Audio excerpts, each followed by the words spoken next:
பரிசுத்தமுள்ள பிதாவை உம்மை சோதரிக்கிறோம், துதிக்கிறோம் ராஜா. தேவாதி தேவனை உமக்கு நன்றி செலுத்துகிறோம். சர்வ வல்லமையுள்ள கர்த்தாவே, நீர் பரிசுத்தராய் இருப்பது போல எங்களை நீர் பரிசுத்தப்படுத்துகிறதுக்காக உமக்கு நன்றி செலுத்துகிறோம் ராஜா. ஆண்டவரே, எங்களுடைய வார்த்தையிலே பரிசுத்தம் காணப்பட, எங்களுடைய சிந்தனையிலே பரிசுத்தம் காணப்பட, ஆண்டவரே எங்களுடைய உள்ளத்திலே பரிசுத்தம் காணப்பட கிருபை செய்யும்படியாக ஜெபிக்கிறோம். ஆண்டவரே, உம்முடைய கரத்திலே எங்களை முற்று முழுதுமாக ஒப்பு கொடுத்து ஜெபிக்கிறோம். உம்முடைய வார்த்தைக்காக ஜெபிக்கிறோம். ஆண்டவரே, உம்முடைய வார்த்தையினாலே ஆண்டவரே நீர் எங்களை வழிநடத்தி வருவதற்காக நன்றி செலுத்துகிறோம். ஆண்டவரே, உம்முடைய வார்த்தையில் இருக்க வல்லமையை ஆண்டவரை நாங்கள் பெற்றுக்கொள்ளவும், அதன்படி நாங்கள் நடக்கவும் ஆண்டவரே, பரிசுத்தாவியானவரை நீர் தருகிற ஒவ்வொரு வழிபாடுகளுக்காகவும் உமக்கு நன்றி செலுத்துகிறோம்.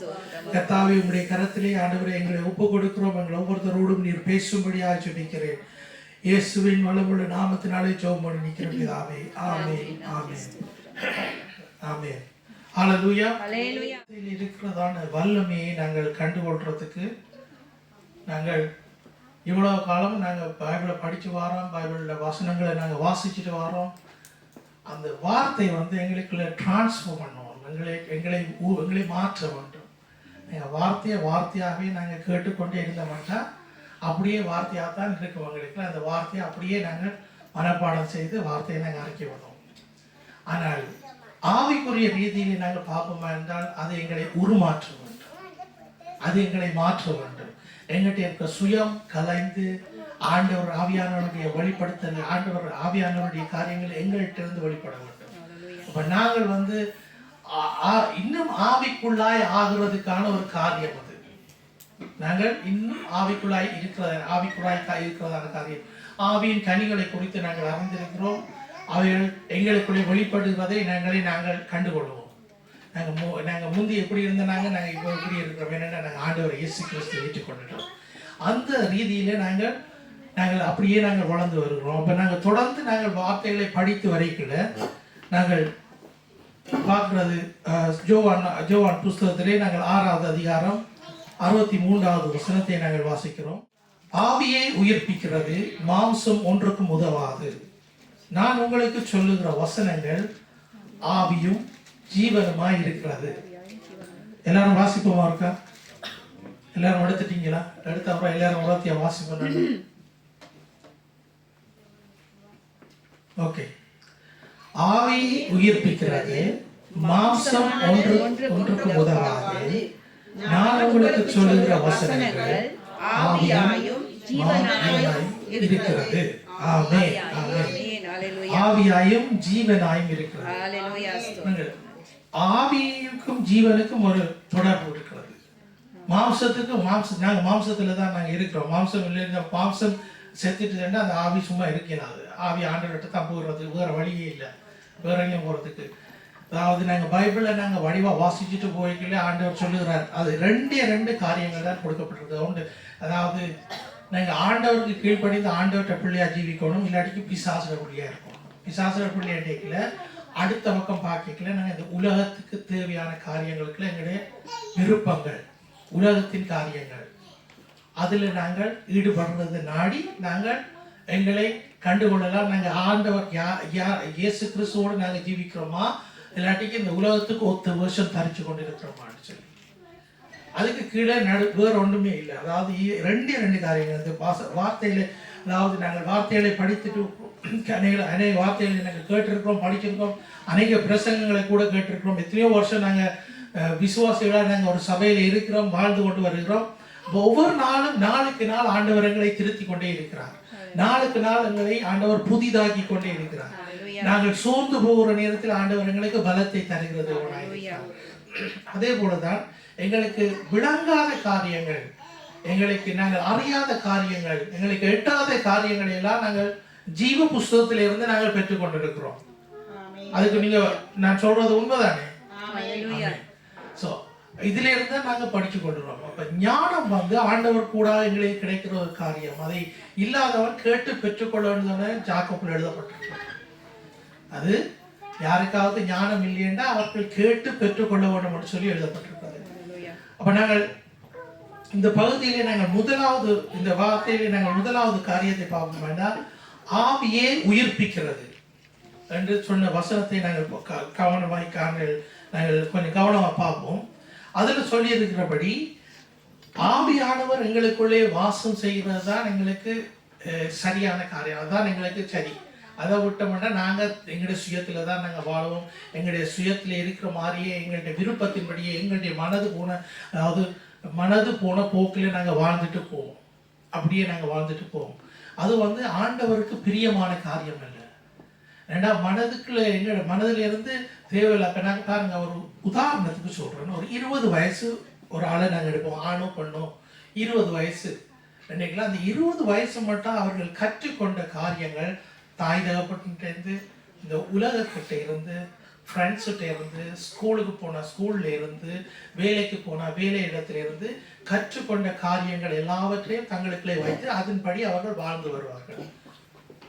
அதுக்கு பிறகு அதாவது தங்களுக்கு சொல்லி ஒரு பர்சனலாக ஒரு போர்டரை வச்சிருக்கிறார். இவ்வளவு மட்டாத்தான் நாங்கள் போவோம், இதுக்கு அங்கால போனால் அது எங்களுக்கு சரி வராதுன்னு சொல்லி அந்த ஒரு போர்டர் அவர் தங்களுக்குள்ளே அதாவது தங்களுக்குள்ளே கட்டுப்பாடுகளை வைத்திருப்பார்கள். நாங்கள் இப்படித்தான் நடக்கிறோம், நாங்கள் இப்படித்தான் செய்வோம், எங்களுடைய கல்ச்சர் இப்படி, எங்களுக்கு தாய் தகப்பன் கற்று தந்தது இப்படி. இதுக்கு மேலாக ஆண்டவருடைய காரியம் உண்டு. இதுக்கு மேலாகத்தான் ஆண்டவருடைய காரியம். எங்களுக்குள்ள இருக்கிற அந்த கட்டுப்பாடுகளை எல்லாம் உடைக்க வேண்டும். நாங்கள் கூட சபைக்கு வந்தால், சபையிலே நாங்கள் என்ன செய்கிறோம் என்றால், சபைக்கு வந்தால் ஒரு சத்தம் போடாமல் மௌனமாக நாங்கள் இருப்போம். ஏனென்றா அது ஒரு அடக்க ஒடுக்கமாக இருக்கத்தான் வரும். சபையில் அப்படித்தான்.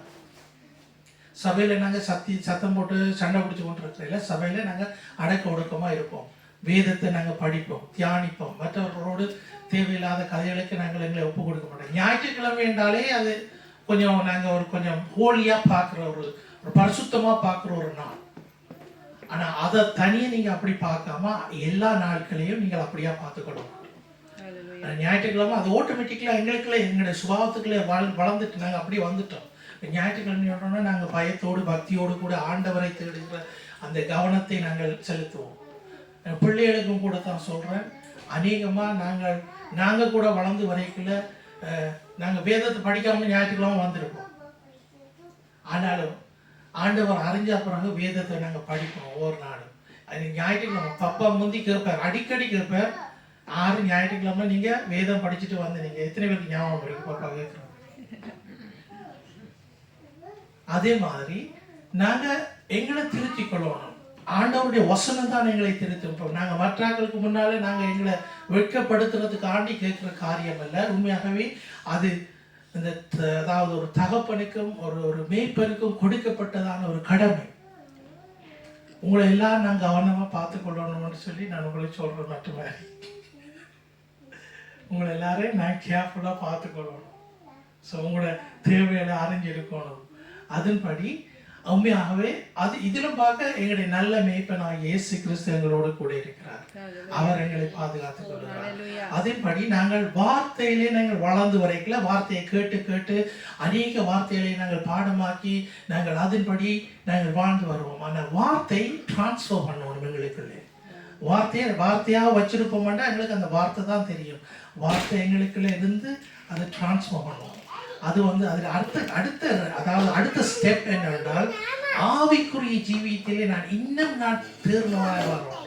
எங்கள்கிட்ட இருக்கிற தாகம் தீர்க்கப்பட வேண்டும். மற்ற மாதிரி சொல்ல போனா எங்களுக்கு இருக்கிற தாகம், ஆவியானவர் மேலே இருக்கிற தாகம் தீர்க்கப்பட வேண்டும். ஒரு கிளாஸ்ல அந்த தண்ணி ஒரு அரைவாசிக்கு தான் இருக்குமெண்டா அந்த அரைவாசிக்கு இருக்கிற தண்ணியை நாங்கள் அதை ஃபுல் கிளாஸ்ன்னு சொல்ல மாட்டோம், அது அரைவாசின்னு தான் சொல்லுவோம். அதே மாதிரி தான் எங்களுக்குள்ளே இருக்கிறதான ஆவியானோட அபிஷேகம், அவருடைய பிரசன்னம் எங்களில் எவ்வளவுத்துக்கு இருக்குன்னு எங்களுக்கே தெரியும். அப்போ நாங்கள் என்ன செய்வோம்னா, நாங்கள் இன்னும் ஆண்டவரை நாங்கள் தேடி அது இன்னும் நாங்கள் நெருங்கி ஆண்டவர்கிட்ட நாங்கள் இன்னும் நெருங்கி பழகுறவரை அதில் அடுத்த ஸ்டெப்புக்கு ஆண்டவர் எங்களை கொண்டு போகணும். அதைத்தான் நான் சொல்லியிருக்கிறது. இந்த வார்த்தையில முதலாவது சொல்லப்பட்டிருக்கிறது, ஆவியே உயிர்ப்பிக்கிறது. ஆவியே உயிர்ப்பிக்கிறது. ஆண்டவருடைய ஆவிதான் எங்களை உயிர்ப்பிக்கிறது. ஏனென்றா நாங்கள் சோர்ந்து தான் போவோம். நாங்கள் மனுஷர், எங்களுடைய மாம்சம் பலவீனம் உள்ள ஒரு பாத்திரம். இந்த பலவீனம் உள்ள ஒரு பாத்திரத்தை எங்களுடைய மைண்ட், எங்களுடைய மூளை, எங்களுக்கு இருக்கிறதான செல்ஃப் கண்ட்ரோல் எல்லாத்துக்கும் மேலாக ஆவியான ஒரு கிரியை செய்ய வேண்டும். நாங்க எங்களுடைய பாவத்தை நாங்க விட்டுட்டு வர்றதுக்கு கஷ்டப்பட்டோம் நாங்க தொடக்கத்தில். ஆனா ஆவியானவர் வந்துதான் அந்த பாவத்தை நாங்கள் விட்டு வர்றதுக்கான ஒரு வழியை ஏற்படுத்தினார். அவர் எங்களுக்குள்ளே அந்த அந்தந்த நேரத்தில் அவருக்கு தெரியும் எந்த நட்ட திருப்பினா நாங்க திரும்புவோம். சில சும்மா ஒரு உதாரணத்துக்கு சொல்றேன். சில காரியங்களை நீங்க எடுத்து பார்க்க வேண்டாம். நட்டுகள் ஒழுங்கா இருக்காட்டிக்கு மெக்கானிக் ரீதியில அது ஏதாவது ஒரு சத்தம் கேட்டுக்கொண்டு ஒரு சத்தத்தோடு தான் அந்த வாகனம் ஓடும், ஏதாவது செய்யும். அதை கொஞ்சம் டைட் பண்ணா தான் அது சரியாக ஓடும். அது மாதிரி தான் அந்த டியூனிங், அந்த டியூனிங் எங்களுடைய கடைசி டியூனிங் வந்து பரிசுத்த ஆவியானவர் அவர் தான் கை வைக்கணும் எங்களில். அதுக்கு தான் நாங்கள் இப்போ எங்களை ஆயத்தப்படுத்தணும். அதுக்கு நாங்கள் ஆண்டவர்கிட்ட ஒப்பு கொடுக்கணும். அதை நாங்கள் தேடி தேடி பார்க்கணும். எப்படியாக பரிசுத்த ஆவியானவர் நான் நிரப்பப்பட்டவர். அவர் கேட்கிறவர்களுக்கு கொடுக்கிறவராக இருக்கிறார். பாருங்க, அப்போஸ்தலர்கள் அந்த மேல் வீட்டு அறையிலே காத்திருந்தார்கள். கனகாலமாக காத்திருந்தாங்க. 10 வருஷம் 5 வருஷம் காத்திருந்தாங்களா? இல்லை. அவங்க காத்திருந்து உண்மையாக ஆண்டவரிடத்தில் அவங்க ஜெபம் பண்ணாங்க. அவங்கள ஆண்டவர் ஆவியானவர் நிரப்பினார். எங்களையும் ஆவியானவர்கள் ஆண்டவர் நிரப்புவார். அதுல டவுட் இருக்கக்கூடாது எங்களுக்கு. அவர் எங்களை நிரப்பி நாங்கள் வந்து அவருக்குரிய ஒரு பாத்திரமாக நாங்க மாறணும். அந்த பாத்திரம் வந்து வெறுசா கிடந்து ஒரு பிரயோசனம் இல்லை. அந்த பாத்திரம் நிரம்பி நிரம்பி, நாங்கள் படிச்ச பாட்டு கூட, என் பாத்திரம் நிரம்பி நிரம்பி நிரம்பி வழிகிறது, வழிந்து ஓடுகின்றது. அப்படியாக நாங்க ஃபீல் பண்ணுவோம். இல்லாட்டிக்கு நாங்க ஒரு சேட்னஸா ஒரு துக்கத்தோட ஒரு ஏதோ நாங்க ஒரு வாழ்க்கை வாழ்க்கிறோம் மாதிரி தான் நாங்க போவோம். எங்களுடைய வாழ்க்கை அப்படியா இருக்கக்கூடாது. உண்மையா ஆண்டவரிடத்தில் நாங்க எங்களை ஒப்பு கொடுக்கணும். முழு மனதோடு ஆண்டவரை தேடுங்கள், முழு ஆத்மாவோடு தேடுங்கள் என்று தான் வசனம் சொல்லுகிறது. நாங்கள் பாருங்க, முதலாவது வசனத்தை நாங்கள் அடுத்த முதலாவது ஆதியாகமம் 2வது அதிகாரம் 7வது வசனத்தில் எப்படியாக சொல்லப்படுகிறது. தேவனாகிய கர்த்தர் மனுஷனை பூமியிலே மண்ணாலே உருவாக்கி ஜீவ சுவாசத்தை நாசியிலே ஊதினார். மனுஷன் ஜீவ ஆத்துமா ஆனான். மனுஷன் ஜீவ ஆத்துமா ஆனான்.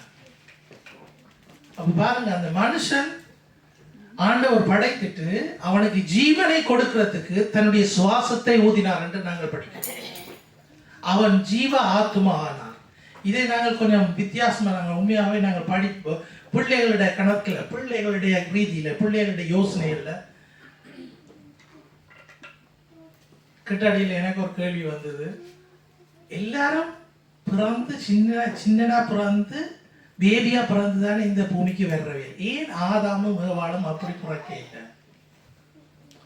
எவ்வளவுத்துக்கு அந்த பிள்ளை யோசிச்சிருக்கட்டு. ஏன் ஆதாமும் ஏவாளும் ஏன் அப்படி பிறக்க இல்லை? எல்லாரும் சின்ன பேபியா தானே இந்த பூமிக்கு வரணும், ஆண்டவருடைய கிரியாள்.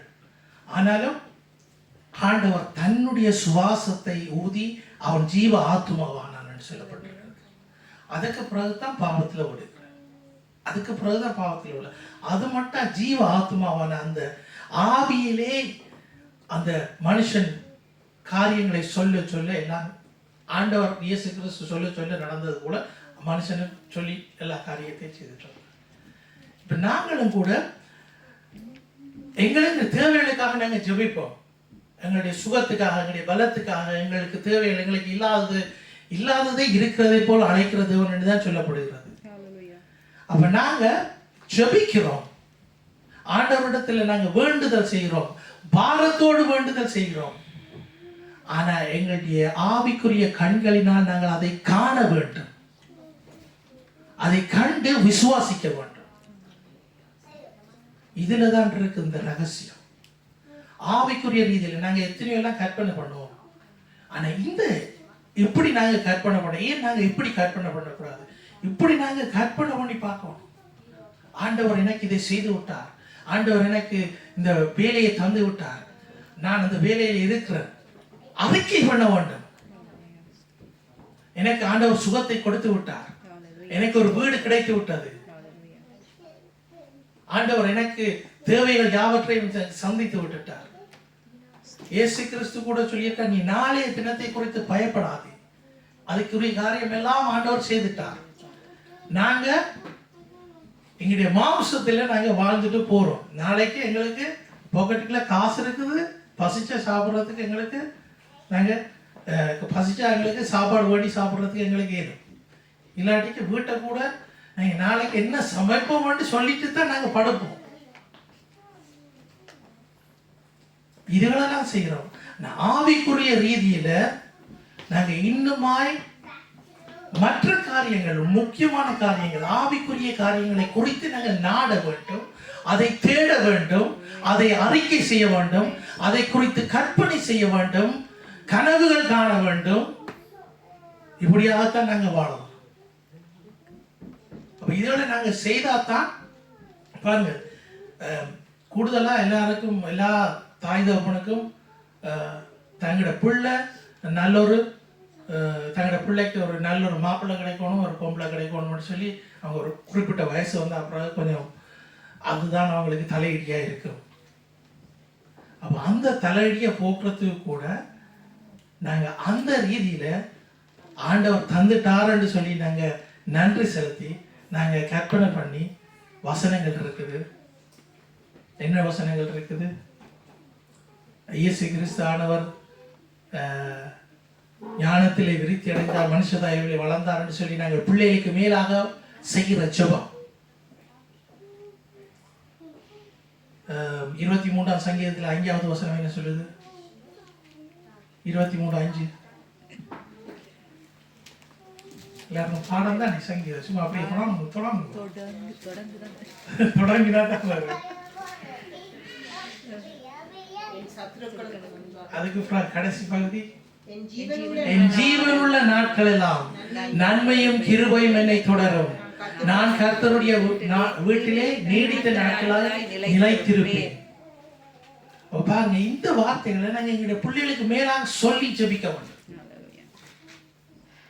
அவர்களுக்கு மேலாக சொல்லிவிட எங்களுக்கு உரிய வசனங்கள் இருக்கு. எங்களுடைய வசனங்கள் எங்களுடைய பலவீனத்திலும் உம்முடைய பலன் பூர்ணமாய் விளங்கும்.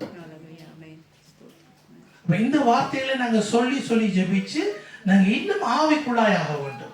மாம்சத்திலே நாங்க ஜீவிச்சு கொண்டிருக்க கூடாது. ஆவிக்குரிய ரீதியில எங்களுடைய கண்கள் அதுகளை காண வேண்டும், அதுகளை நாட வேண்டும், அதுகளை ஆண்டவரிடத்தில் எங்க இயேசப்பாட்டு கேட்க வேண்டும், பிதாவினிடத்தில் நாங்கள் பிரார்த்திக்க வேண்டும், பிதாவிடத்தில் இதை கொண்டு போய் கொடுக்கணும், பிதாவிட்ட இதை கேட்போம்னா அதை ஆண்டவர் தருவார் எங்களுக்கு.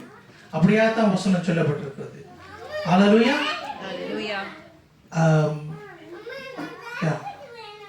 அடுத்த வசனம் சங்கீதத்திலே 19வது அதிகாரம் 7வது வசனம், கர்த்தருடைய வேதம் குறைவற்றதும் ஆத்துமாவை உயிர்ப்பிக்கிறதுமாய் இருக்கிறது.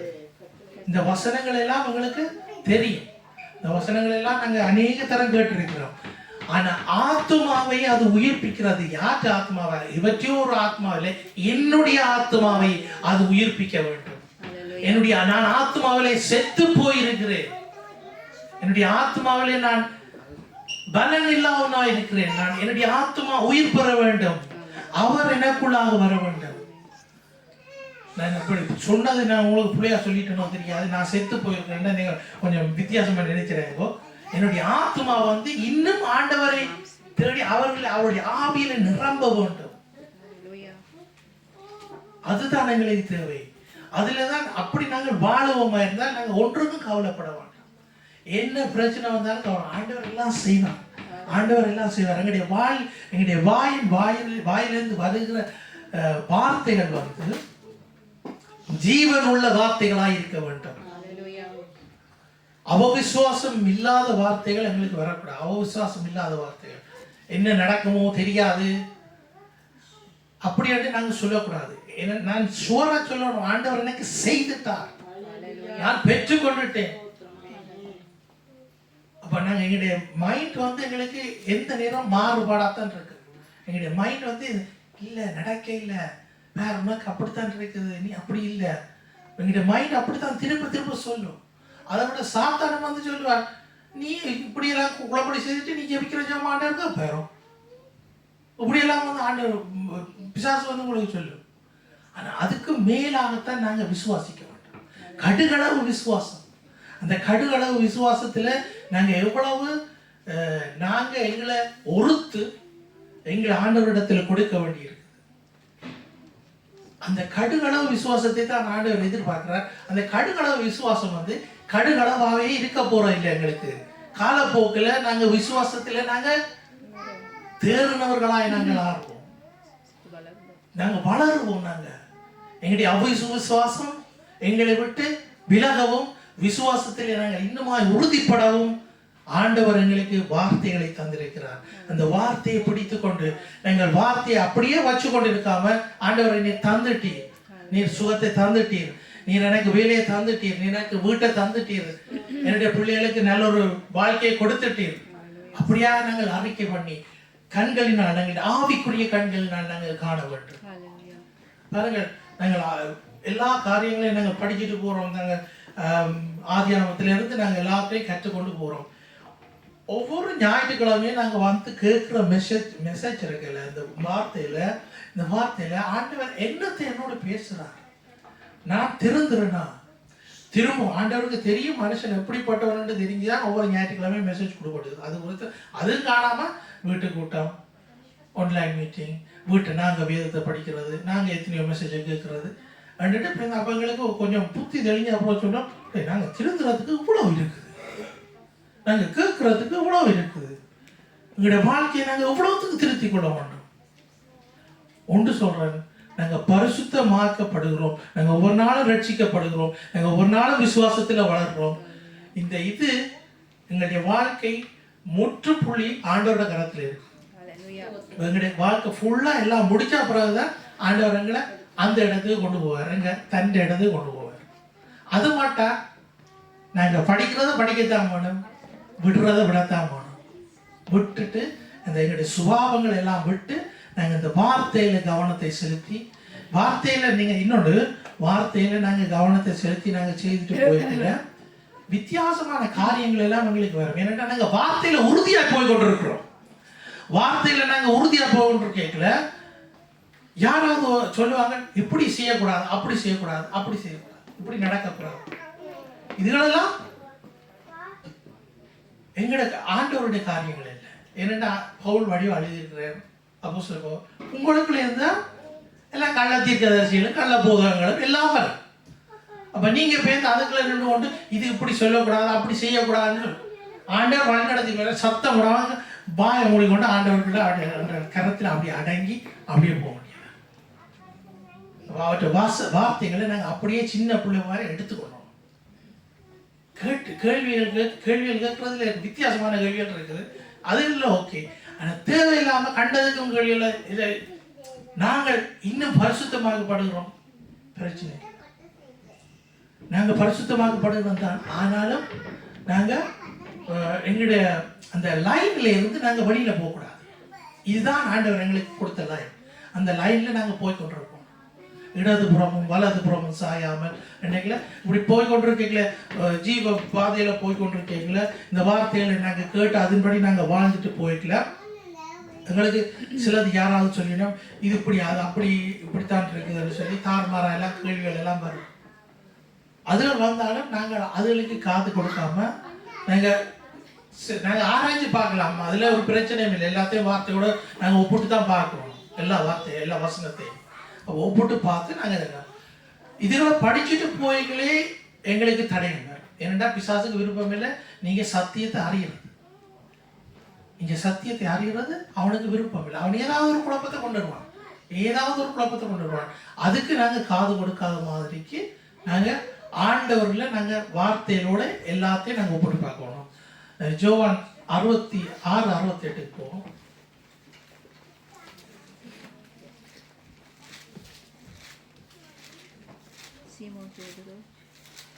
சீமோன் பேதுரு அவருக்கு பிரதி உத்தரமாக, ஆண்டவரே, யாரிடத்தில் போவோம்?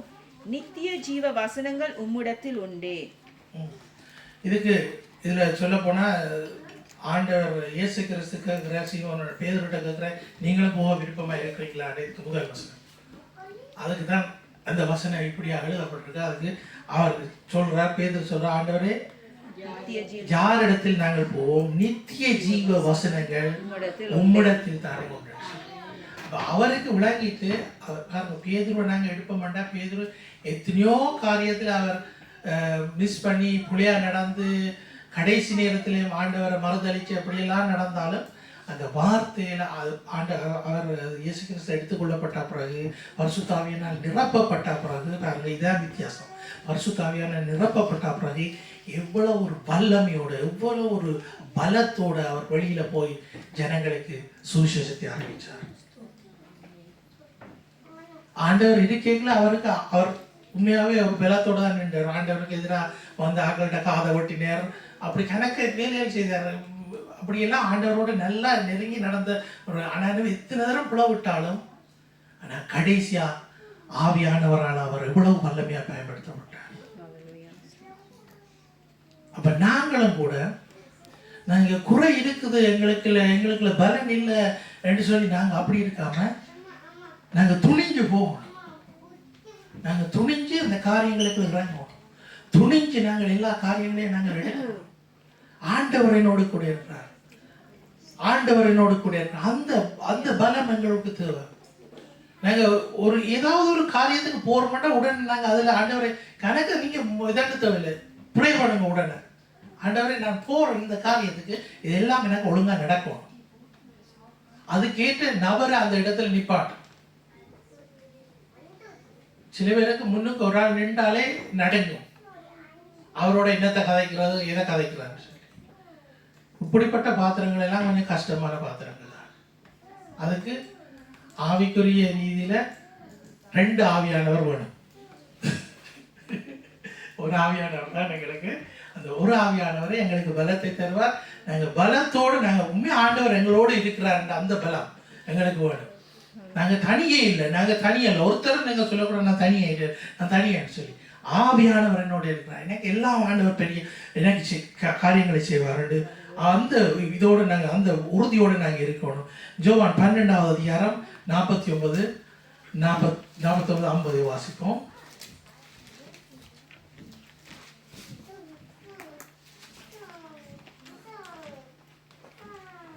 நான் சுயமாய் பேசவில்லை, நான் பேச வேண்டியது இன்னதென்றும் உபதேசிக்க வேண்டியது இன்னதென்றும் என்னை அனுப்பின பிதாவே எனக்கு கட்டளையிட்டார். அவருடைய கட்டளை நித்திய ஜீவனாய் இருக்கிறது என்று அறிவேன். ஆகையால் நான் பேசுகிறவைகளை பிதா எனக்கு சொன்னபடியே பேசுகிறேன் என்றார். ஆமென். ஹல்லேலூயா. இயேசு கிறிஸ்து சொல்லுகிறார், நான் சுயமாய் பேசவில்லை, நான் பேச வேண்டியது இன்னதென்றும் உபதேசிக்க வேண்டியது இன்னதென்றும் என்னை அனுப்பின பிதா எனக்கு கட்டளையிட்டார். அதே இது நாங்களும் இந்த வசனத்தை எடுத்துக்கொண்டு நான் பேச இல்லை, இயேசு கிறிஸ்து தான் எனக்கு கூட பேசுகிறார், ஆவியானவர் தான் எனக்கு கூட பேசுகிறார். நான் இதுல நின்று கொண்டு நான் வேற காரியங்களை கதைச்சேன்னா உங்களுக்கு தெரியும், இது பிரசங்கம் இல்லை, இது வேற ஏதோ கதை சொல்றேன். ஆனா சொல்ற வார்த்தைகள் எல்லாம் ஆவியை உயிர்ப்பிக்கிற வசனங்கள், ஆவியை உயிர்ப்பிக்கிற வசனங்கள். மாംசத்தை வளர்க்கறதுக்குன்னா நாங்க சொல்லலாம், தானியலை போல நாங்க மரக்கறி சாப்பிடணும், மரக்கறி சாப்பிட்டு இந்த 21 நாள் 40 நாள் மரக்கறி உபவாசம் இருப்போம் என்றா நாங்க அதுல நாங்க நல்லா தேர்ந்து வரலாம். ஆனா ஆவிக்குரிய ரீதியில பார்க்கல, ஆவிக்குரிய காரியங்களை ஆண்டவர்களே காண்பிக்கிறார். அவருடைய வார்த்தையில் இருக்கிற ஜீவன் எங்களுக்குள்ள மாற்றப்பட வேண்டும். நாங்கள் இந்த சோர்ந்து போயிருக்கிற நாங்கள் எல்லாம் பலன் அடைய வேண்டும். ஹல்லேலூயா. தேவன் எங்களுக்குள்ளே இருக்கிறார். எத்தனை பேர் விசுவாசிங்க ஆண்டவர் எங்களோடு இருக்கிறார்களே? ஆண்டவர் எங்களுக்குள்ளே இருக்கிறார். எங்களுக்குள்ளே இருக்கிற தேவன் எங்களை பலப்படுத்துகிறவராய் இருக்கிறார். அதே போல 50வது வசனத்தில் சொல்லியிருக்கு, அவருடைய கட்டளை நித்திய ஜீவனா இருக்கிறது என்று அறிவேன். ஆகையால் நான் பேசுகிறவைகளை பிதா எனக்கு சொன்னபடியே பேசுகிறேன். அவர் சொந்த பிதா, அதாவது இயேசு கிறிஸ்து வந்து சொந்த காரியத்துல சொந்த பலத்துல இதுகளை ஒன்று செய்யாம ஆண்டவர் சொன்னது, பிதா சொன்னதை தான் அவர் சொல்றார். பிதா எப்படி இருந்தாரோ அதிலே கூட சில பேர் கேட்குறோம் எங்களுக்கு பிதாவை காட்டு அவர்களே அவரோட இருந்த ஆக்கள் சீஷர்கள் ஒரு நாள் கேட்குறேன் எங்களுக்கு பிதாவை காட்டு. நான் என்னோட இருக்கிறேன்னு நினைக்கிறேன் நீ பிதா நீ என்ன கேட்டா நான் பிதாவை காட்டுறேன்னு தான் சொல்கிறார் அவர். அப்போ பாருங்க இயேசு கிறிஸ்து ஃபிசிக்கலாக அந்த நாட்களில் சீஷரோடு இருந்தும் அவர்களுடைய தாகம் தீரையில ஒரு எம்டியாக இருக்கிறத அவர்களுக்கு இருக்கிற அந்த எம்டியாக இருக்கிற இதை ஆவியானவர் தான் அதில் நிரப்புறாங்க. எங்களுக்குள்ள இருக்கிறதும் நாங்கள் எம்டியாக நாங்கள் ஃபீல் பண்ணினோம்னா நாங்கள் நிரப்புறது ஆவியானவர் தான் எங்களை நிரப்ப மாட்டோம். வேற ஒன்று காரியம் வேற ஒன்றாலே நிரப்பினாது, வேற ஒரு ஒன்றுமே எங்களுக்கு செய்யறாது. அந்த எங்களுடைய எம்டினஸ் அவர் தான் எங்களை ஃபீல் பண்ண வேணும் ஆவியானவர். இது இவ்வளவுத்துக்கு நாங்கள் எங்களை விட்டு கொடுக்கணும், இவ்வளவுத்துக்கு நாங்கள் விட்டு கொடுக்கணும்னா நாங்கள் தேடணும், ஒரு வெறியோட நாங்கள் இருக்கணும், ஒரு வெறியா இருக்கணும். ஆண்டவர் எங்களை நிரப்பம். நீர் சொல்லியிருக்க இந்த வார்த்தைகளை எல்லாம் எடுத்து வச்சு ஜெபியுங்கோ. ஆண்டவரை நீர் எங்களை நிரப்புவீர்னு சொல்லி இருக்கிறீர்கள். நிரப்பும். ஒவ்வொரு நாளும் நாங்கள் ஜெபிக்கணும், ஒவ்வொரு நிமிஷம் அவர்கிட்ட நாங்கள் தாகத்தோடு நாங்கள் கேட்க வேண்டும். ஹல்லேலூயா. 1 கொரிந்தியர் 15:45.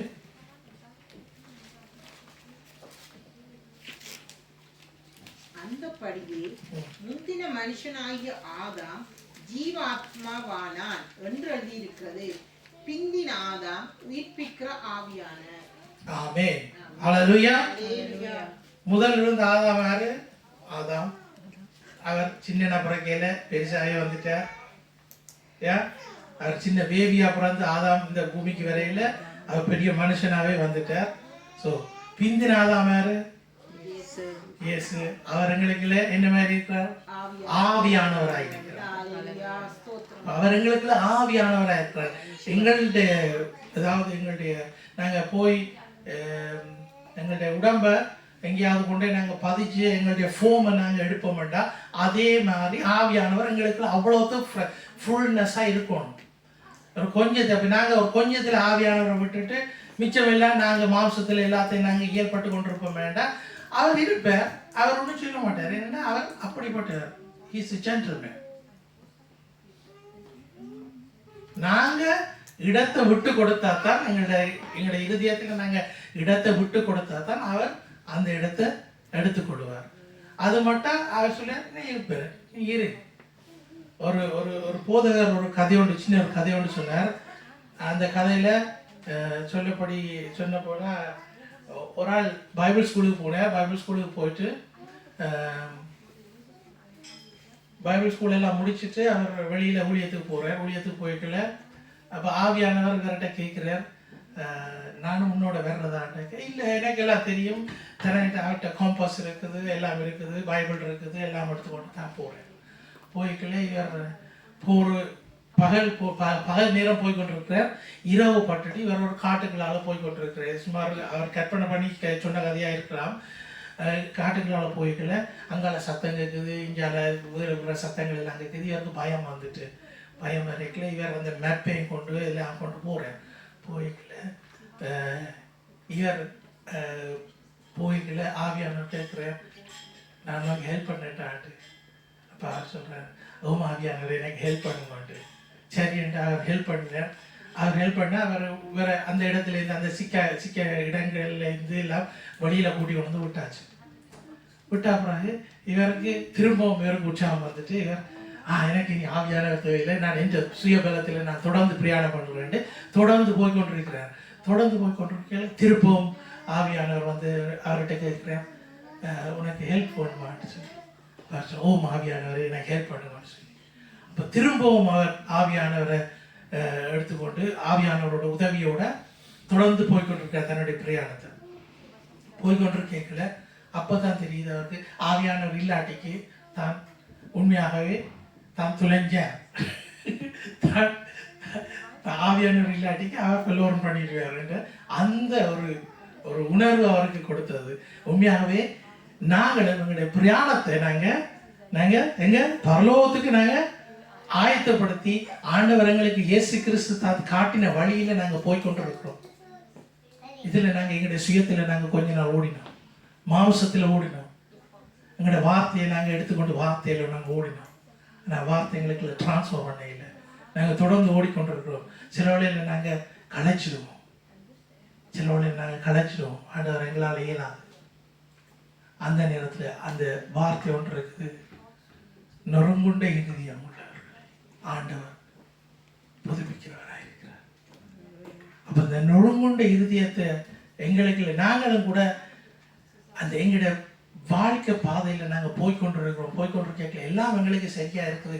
நாங்கள் எல்லாம் எங்களுடைய சுய பலத்தில் நாங்கள் ஓடிக்கொண்டிருக்கோம், சுயத்தில் நாங்கள் எல்லாவற்றையும் செய்துட்டு போகிறோம், எல்லாம் ஓகேயா இருக்கு, நாங்கள் போய்கொண்டிருக்கோம். எவ்வளோ காலத்துக்கு நாங்கள் எப்படி போகிறோம்?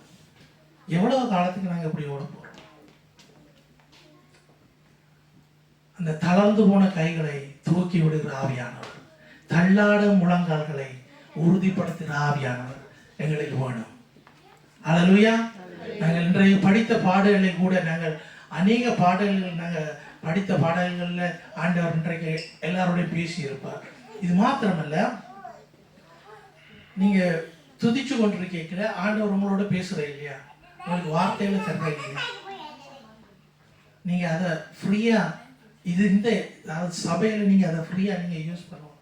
அப்போ நீங்க உண்மையாவே நீங்க ஆண்டவர் தர்ற அந்த காரியங்களை பேசணும், இதாண்டவனும் தீர்க்க தரிசனங்களை ஆண்டவர் தருவார், ஆண்டவர் வசனங்களை தருவார், அதுகளை நாங்கள் கொடுக்கணும். இப்படியாகத்தான் சபையில் நாங்கள் வளர்ந்து வரணும். ஏதோ நாங்கள் ஒரு சபைக்கு வாரம் 4 பாட்டை படிக்கிறோம், ஒரு வார்த்தையை ஆண்டவர் தர்ற வார்த்தையை கேட்டுட்டு இன்றைக்கு நல்ல மெசேஜ் ஆண்டவர் தந்தாருன்னுட்டு சொல்லிட்டு போகிறதுல இல்லை. நாங்கள் ஆவிக்குரிய ரீதியில் நாங்கள் ஒரு ஆள் நாங்கள் புஷ் பண்ணணும், ஆவிக்குரிய ரீதியில் ஒரு ஆள் ஹெல்ப் பண்ண வேண்டும். அப்படியா நாங்கள் இருக்க வேணும். அல்லேலூயா. நாங்கள் உற்சாகமாக இருப்போம். நீங்கள் அடுத்த வார்த்தையை பார்ப்போம். 2 கொரிந்தியர் 3வது அதிகாரம்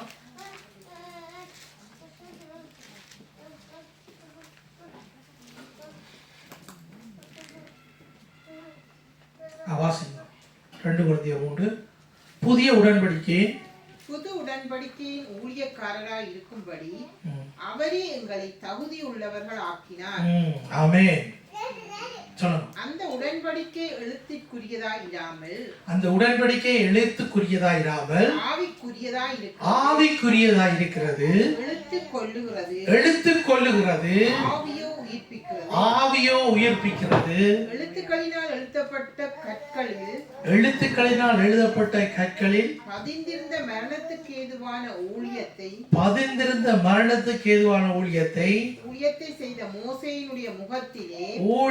செய்த மோசேயினுடைய முகத்திலே மகிமை பிரகாசம் உண்டானபடியினால் இஸ்ரவேல் புத்திரர் அவன் முகத்தை நோக்கி பார்க்க கூடாதிருந்தார்களே. ஒளிந்து போற மகிமையுடைய அந்த ஊழியம் அப்படிப்பட்ட மகிமை உள்ளதாய் இருந்தால் ஊழியம் எவ்வளவு அதிக மகிமை உள்ளதாய். ஆமென். ஹல்லேலூயா. ஹல்லேலூயா. எல்லாரும் ஹல்லேலூயா சொல்லுவோமா? ஹல்லேலூயா. ஆவிக்குரிய ஊழியம் எவ்வளவு அதிக மகிமை உள்ளதாய் இருக்கு. அருமையான வசனம் பாருங்க. அந்த பழைய ஏற்பாட்டிலே உண்மையாக சொல்ல போனா 40 நாள் மோசே மலையிலே ஏறி ஆண்டவரிடத்தில் இருந்து ஆண்டவரை தரிசித்து ஆண்டவரிடத்தில் இருந்து பெற்றுக்கொண்ட அந்த 10 கட்டளைகளை அவர் கொண்டு வரும்போது அவருடைய முகம் பிரகாசிக்கப்பட்டது. நாங்கள் வாசிக்கிறோம், அவருடைய முகத்தை பார்க்க கூடாது இருந்தது. இது மோசேக்கு நடந்தது. மோசே திரும்பவுமாக 2ஆம் தடவை போய் அவர் அழுத வேண்டி இருந்தது. ஏன்னா அவள் செய்த குழப்படி நிமித்தம். இந்தியாவில் ஒரு ஊழியக்காரர் இருந்தார். அவர் எனக்கு பேர் வருகிறது இல்லையான்ட்டு அவர் கூட நினைக்கிறேன் 70ஆம் ஆண்டு அதுக்கு மேலே இருக்கணும். அவர் கூட கார்களில் போய்க்கல, அவர்கிட்ட காரில் கேட்டுன்னு எல்லாம் போட்டு கூட்டிகிட்டு தான் போவாங்க. அவ்வளோத்துக்கு அவர் அந்த வெளியில் போய்க்கல 6வது கண்டாரண்டா வெளியில் இருக்கிற ஆக்களுக்குள்ள அந்த அபிஷேகம் இறங்குகிறது. அதாவது அவர்கள் பிசாசுகள் குடித்தவர்கள் ரோட்டில் கிடந்து உருள்றது அப்படியான காரியங்கள். பவுல் கூட போய்க்கல, பவுலுக்கு ஒரு ஸ்திரீ சொல்றதானே அந்த இடத்துல பவுல் சொல்றாரு, அதை அதட்டி அந்த அந்த அசுத்தாவியை அதட்டி அவர் அந்த இடத்துல சொல்லுகிறார். பாருங்க, நாங்கள் உண்மையாகவே பரலோகத்துக்கு நாங்கள் அழைக்கப்பட்ட ஆட்கள். நாங்கள் ஆவிக்குரிய ஜீவியத்திலே நாங்கள் இன்னும் தேற வேண்டும். நாங்கள் ஆவிக்குரிய ஜீவியத்திலே இன்னும் நாங்கள் முன்னேற வேண்டும். அப்போ எங்களுடைய நாங்கள் இப்போ உங்களோட ஒருத்தட்டே நான் அப்படி நடந்தால் நல்லா, ஒருத்தட்டே நான் உங்களை சொல்ல நீங்கள் மோசி மாதிரி பிராசிக்கணும்னு சொல்லி, ஆனால் அப்படி நடந்ததுன்னா நல்லா. ஆனால் நீங்கள் அவ்வளவுத்துக்கு நாங்கள் எங்களோட ஆவிக்குரிய ரீதியில் நாங்கள் எங்களோட வாஞ்சிகள் அவ்வளோவா இருக்கும். அவ்வளவுத்துக்கு நாங்கள் எங்களை ஒப்பு கொடுக்கணும். அந்த ஆவிக்குரிய ஜீவியத்துக்களாக கடந்து வரோம். மாம்சத்திலே நாங்கள் ஜீவிச்சு கொண்டிருக்காம ஆவிக்குரிய ஜீவியத்திற்கு நாங்கள் கடந்து வரணும். ஆவிக்குரியதை நாங்கள் நாட வேண்டும். அதுதான் தேவனுடைய அந்த ஆண்டவர் சொல்லுகிறது போல அந்த ஒளிந்து போகிற மகிமையுடைய அந்த ஊழியம் அப்படிப்பட்ட மகிமை உள்ளதா இருந்தால் ஆவிக்குரிய ஊழியம் எவ்வளவு அதிக மகிமை உள்ளதா இருக்கும். நாங்கள் ரட்சிக்கப்பட்டோம் பாருங்க. அநேக கிறிஸ்தவர்கள் இயேசு கிறிஸ்துவ அறிகிறாங்க. அதாவது கிறிஸ்தவர்கள் புறஜாதியார்கள் இயேசு கிறிஸ்துவ அறிகிறாங்க, ஞானஸ்தானத்தை எடுக்கிறாங்க, அப்படியே இருந்துடுறாங்க. அதுக்கு அடுத்த ஸ்டெப் அவங்களுக்கு அந்த சரியான பாதையில் அவங்க போகிறதுக்கு கஷ்டம். அது எல்லா பக்கத்தாலையும் தான் இருக்குது. அப்போ அந்த இடத்துல உண்மையாகவே நான் அதுக்கு சொல்லல, இப்போ தனியாக கண்மலையின் சபையில் தான் எல்லாரும் ஆவியில் நிரம்பி இருக்கிறீங்கன்னு சொல்லி அப்படி நிரம்பி இருந்தால் நல்லா இன்னும் நிரம்புவோம் நாங்கள். ஆனால் ஆண்டவர் தனக்கென்று சொல்லி ஒரு சபையை ஆயத்தப்படுத்தி கொண்டிருக்கிற இந்த பூமியில், அது மணவாட்டி சபை. அந்த மணவாட்டி சபையில் நாங்களும் இணைந்து கொள்ள வேண்டும். இந்த டிக்கெட் எங்களுக்கு கிடைக்காட்டிக்கு நாங்கள் இவ்வளவு காலம் ஓடின ஓட்டம் விருதா. இவ்வளவு காலம் நாங்கள் ஓடின ஓட்டம் விருதா. அப்படியே இருக்காம முழு மனதோடு நாங்கள் ஆண்டவரை தேடுவோம். முழு ஆவியில நாங்கள் முழுதுவா நாங்கள் எங்களை ஒப்பு கொடுப்போம். ஆவிக்குரிய ரீதியில் நாங்கள் இன்னும் ஆவிதான் உயிர்ப்பிக்கிறது. நாங்கள் வார்த்தையை நாங்கள் முதலாவது வாசிச்ச வார்த்தை ஆவிதான் உயிர்ப்பிக்கிறது. அப்போ அவ்வளவுக்கு நாங்கள் ஆண்டவரிடத்தில் எங்களை ஒப்பு கொடுக்கணும். நாங்கள் எங்களுடைய சுயமெல்லாம் எங்களை விட்டு கலன்று ஆண்டவர் எங்களை ஆவிக்குள்ளாய் மாற்ற வேண்டும். ஆவியின் கனிகள் எங்களிடத்திலிருந்து புறப்பட வேண்டும். நாங்கள் மற்றவர்களுக்கு பிரயோஜனமாக இருக்க வேண்டும். அல்லேலூயா. நாங்கள் திரும்பமாக அந்த முதலாவது வசனத்தை நாங்கள் எல்லாரும் வாசிப்போம். யோவான் 6வது அதிகாரம் 63வது வசனம். எல்லாரும் வாசிப்போம். ஆவியை உயிர்ப்பிக்கிறது, மாம்சமானது ஒன்றுக்கும் உதவாது. நான் உங்களுக்கு சொல்லுகிற வசனங்கள் ஆவியாயும் ஜீவனாயும் இருக்கிறது. ஆமென். தேவன் தந்த வார்த்தைகளுக்காக நாங்கள் இந்த நேரத்திலும் எழுந்து நின்று நாங்கள் தேவனுக்கு நன்றி செலுத்துவோம். ஆண்டவர் எங்களுடைய ஆவியை நாங்கள் ஆண்டவருக்கு முன்பாக ஒப்பு கொடுப்போம். எங்களுடைய சுயம் சாம்பலாய் மாறட்டும். பரிசுத்த ஆவியானவர் எங்களை உண்மையாக எங்களை எம்ப்டினஸ் அவர் ஃபீல் பண்ணட்டும். அவர் எங்களை முழுமையாக நிரப்பட்டும். அவர் அந்த நிரப்புகிற அந்த அனுபவத்துக்கெல்லாம் நாங்கள் வரணும். ஆவியை பற்றி அதாவது ஞானஸ்தானத்தை நாங்கள் ஞானஸ்தானத்தை பெற்றுக்கொண்டோம். அது மாதிரி அப்படியே இருந்துடாம நாங்கள் தொடர்ந்து ஆவியின் கனிகள், ஆவியின் வரங்களை நாங்கள் எங்களிடத்திலிருந்து வெளிப்பட வேண்டும். அதுக்கேற்ற மாதிரிக்கு நாங்கள் எங்களை அர்ப்பணிப்போம். ஆண்டவர் எங்களை கொண்டு பெரிய காரியங்களை செய்வார். அல்லேலூயா. நாங்கள் எழுந்து நின்று நாங்கள் ஜெபம் பண்ணுவோம். எல்லாரும் வாயிலை திறந்து நாங்கள் ஜெபம் பண்ணுவோம். தேவன் தாமே எங்களுக்கு தந்த வசனத்துக்காக நாங்கள் எல்லாரும் ஜெபம் பண்ணுவோம். பரிசுத்தமுள்ள பிதாவை சோதரிக்கிறோம், துதிக்கிறோம். ராஜா தேவாதி தேவனே உமக்கு நன்றி செலுத்துகிறோம். சர்வ வல்லவரே, நீ தந்த வார்த்தைகளுக்காக உமக்கு நன்றி செலுத்துகிறோம். ஆண்டவருடைய வார்த்தையின்படி ஆண்டவரை வாழ நீர் எங்களுக்கு கற்று தருகிறதுக்காக உமக்கு நன்றி. ஆண்டவரை இன்னுமாய் ஆண்டவரை ஆவியிலே நிரம்பவும் சுவாமி, உம்முடைய பரிசுத்த ஆவியானவர் எங்களை முற்று முழுதுமாக பொறுப்படுத்திக் கொள்ளும்படியாக சுபிக்கிறோம். ஆவியானவரே, நீர் எங்களை பொறுப்படுத்திக் கொள்ளும். எங்கெங்கெல்லாம் எங்களுடைய வாழ்க்கையிலே எந்த பகுதிகளில் எல்லாம் நாங்கள் உங்களுக்கு இடத்தை தராமல் இருக்கிறதோ அந்த இடங்களை நீர் எடுத்துக்கொள்ளும்படியாக ஜெபிக்கிறோம் ராஜா. பரிசுத்த ஆவியானவரை நீர் எங்களை பொறுப்படுத்திக் கொள்ளும். பரிசுத்த ஆவியானவரை எங்களுடைய இருதயத்தை முற்று முழுதுமாக ஒப்பு கொடுக்கிறோம். எங்களுக்குள்ளே நீர் ஆளுகை செய்யறதுக்காக நன்றி ஆண்டவரே. உம்மை ஸ்தோத்திரிக்கிறோம், துதிக்கிறோம் ராஜா. ஜெப ஆவியை எங்கள் மேல ஊற்றும் ராஜா. ஜெப ஆவியை எங்கள் மீது ஊற்று சுவாமி. ஆண்டவரை நாங்கள் தினமும் ஜெபிக்கிற பிள்ளைகளாய் ஆண்டவரை மற்றவர்களுடைய ஜெபங்களை தாங்குற பிள்ளைகளாய் எங்களை மாற்றினதுக்காக நன்றி செலுத்துகிறோம் ராஜா. கர்த்தாவே உம்முடைய ஆவியின் அபிஷேகத்தை ஆண்டவரை எங்கள் மீது தருகிறதுக்காக நன்றி. நன்றியோடு உம்மை ஸ்தோத்திரிக்கிறோம், துதிக்கிறோம் ராஜா. இயேசுப்பா உமக்கு நன்றி நன்றி நன்றி நன்றி ஆண்டவரே. நன்றியோடு உம்மை ஸ்தோத்திரிக்கிறோம், துதிக்கிறோம். சர்வ வல்லவரே உமக்கு நன்றி செலுத்துகிறோம். ஹalleluya.